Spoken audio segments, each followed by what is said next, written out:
Islam dikategorikan sebagai agama wahyu, iaitu agama yang diciptakan dan diturunkan oleh Allah Subhanahu Wa Taala untuk memenuhi keinginan dan kecintaan jiwa manusia yang semula jadi kepada Tuhan.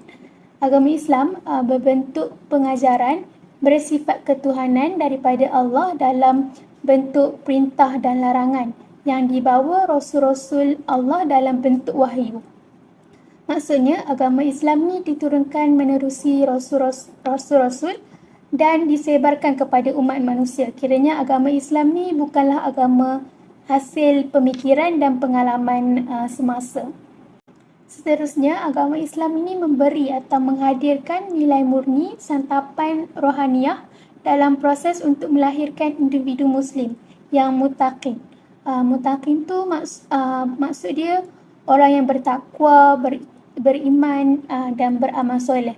Kemudian al-as iaitu menepati masa yang menekankan kepentingan menghargai masa dan kerugian jika melalaikan atau membazirkan masa. Dalam Islam amat mementingkan masa. Penganut agama Islam atau lebih dikenali sebagai Muslim mengikuti 4 mazhab daripada imam besar Islam, iaitu Imam Hanbali, Imam Maliki, Imam Syafi'i dan juga Imam Hanafi. Selain itu, Muslim percaya bahawa Allah mewahyukan pesanan terakhirnya kepada manusia melalui Nabi Muhammad SAW dan melalui Malaikat Jibril.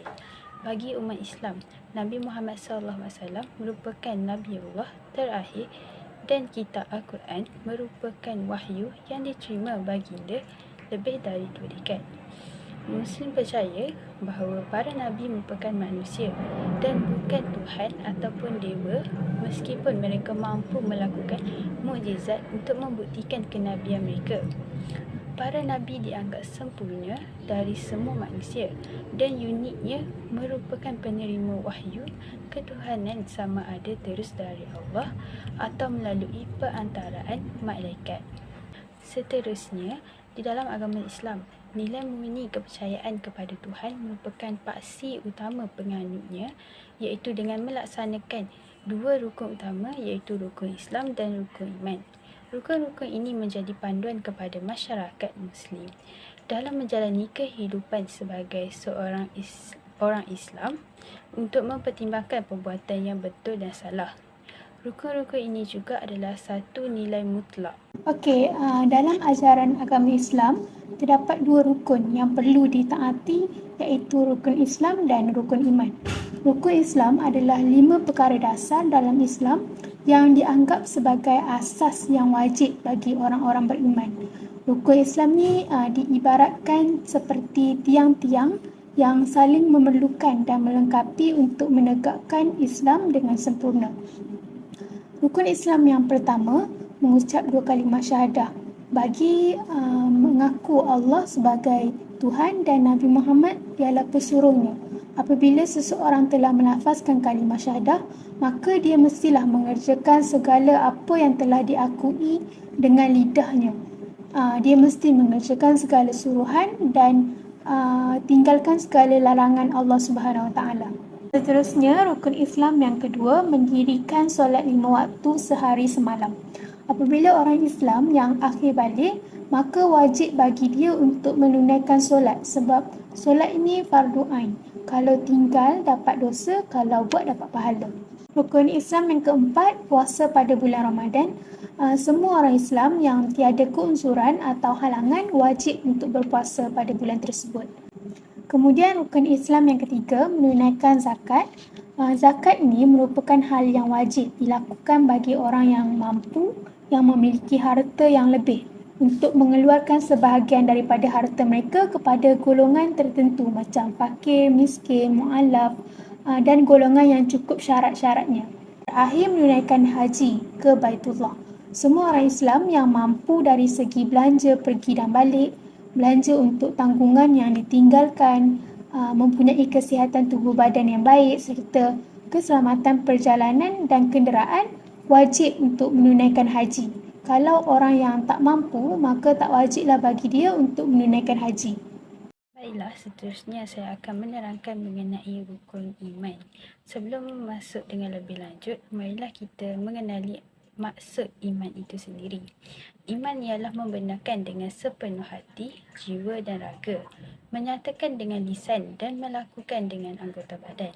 Para sarjana Islam menetapkan setiap Muslim mestilah percaya kepada 6 perkara asas dalam Islam yang dikenali sebagai rukun iman, iaitu beriman kepada Allah, beriman kepada malaikat, beriman kepada Rasul, beriman kepada kitab, beriman kepada hari kiamat, dan beriman kepada qadar dan qadar.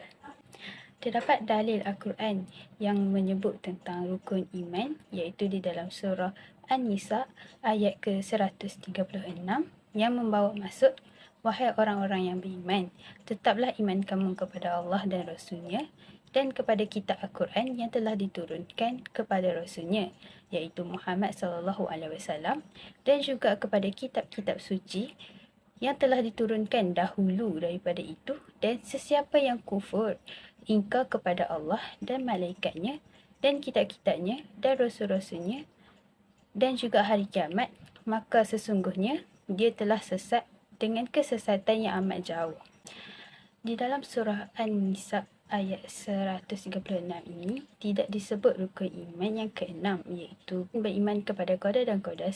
Kewajipan beriman kepada qadar dan qadar sememangnya tidak diterangkan di dalam ayat 136 surah An-Nisa. Namun begitu, rukun iman yang keenam digariskan oleh Rasulullah tetap mempunyai asas di dalam Al-Quran berdasarkan kepada ayat-ayatnya yang lain, iaitu Surah Al-Hadid ayat 22 dan juga 23 yang membawa maksud tidak ada sesungguhnya kesusahan atau bala bencana yang ditimpakan di bumi dan tidak juga yang menimpa diri kamu, melainkan telah sedia ada di dalam kitab pengetahuan kami sebelum kami menjadikannya. Sesungguhnya mengadakan yang demikian itu adalah mudah bagi Allah. Kamu diberitahu tentang itu supaya kamu tidak bersedih hati akan apa yang telah luput daripada kamu dan tidak pula bergembira secara sombong dan bangga dengan apa yang dijadikan kepada kamu. Dan ingatlah, Allah tidak suka kepada tiap-tiap orang yang sombong, takbur, lagi membanggakan diri. Saya akan ceritakan sedikit mengenai nilai-nilai moral dalam agama Islam. Terdapat 7. Yang pertama, hikmah, makrifah, kesyukuran, kasih sayang, ifah, bermuafakat, silaturahim. Dan banyak lagi nilai-nilai moral dalam agama Islam, tapi saya akan menceritakan sedikit sahaja. Okey, yang pertama, hikmah, berpengetahuan luas dan bijaksana, bertindak mengikut Al-Quran dan As-Sunnah serta alam syahadah, serta dapat memberi alasan dan bukti yang sesuai dan munasabah. Yang kedua, makrifah, yang bermaksud pengetahuan, yakin dan pengalaman yang membolehkan seseorang menjelaskan dan mengamalkan prinsip dan asas-asas Islam, terutamanya dalam kehidupan seharian. Yang ketiga, kesyukuran. Kesyukuran ni bermaksud perasaan ucapan dan perlakuan yang dilahirkan dengan ikhlas terhadap segala nikmat kurniaan Allah Subhanahu Wa Taala, sabar dan redha menerima ketentuan dan dugaan yang diberi, serta berterima kasih terhadap sumbangan dan hikmat bakti yang diperolehi. Yang keempat ialah kasih sayang. Di mana perasaan cinta, kasih dan sayang yang mendalam serta berkekalan lahir daripada hati yang rela terhadap sesuatu berteraskan prinsip Islam. Maksudnya ia masih berpegang kepada prinsip agama Islam. Seterusnya, ifah, yang bermaksud mengawal nafsu dari perkara-perkara yang haram dan syubhat supaya ia terdidik ke arah melaksanakan perkara-perkara yang lebih ma'ruf serta sentiasa tunduk kepada perintah Allah Subhanahu Wa Taala. Yang keenam adalah bermuafakat, iaitu mengutamakan persetujuan dan kerjasama dalam sesuatu pekerjaan yang baik. Dan yang terakhir adalah silaturahim, jalinan persaudaraan yang menghubungkan kasih sayang berdasarkan pertalian nasab, musaharah, keagamaan, kejiranan dan kemanusiaan. Maksudnya tak kira dari segi warna kulit ke, tidak kira.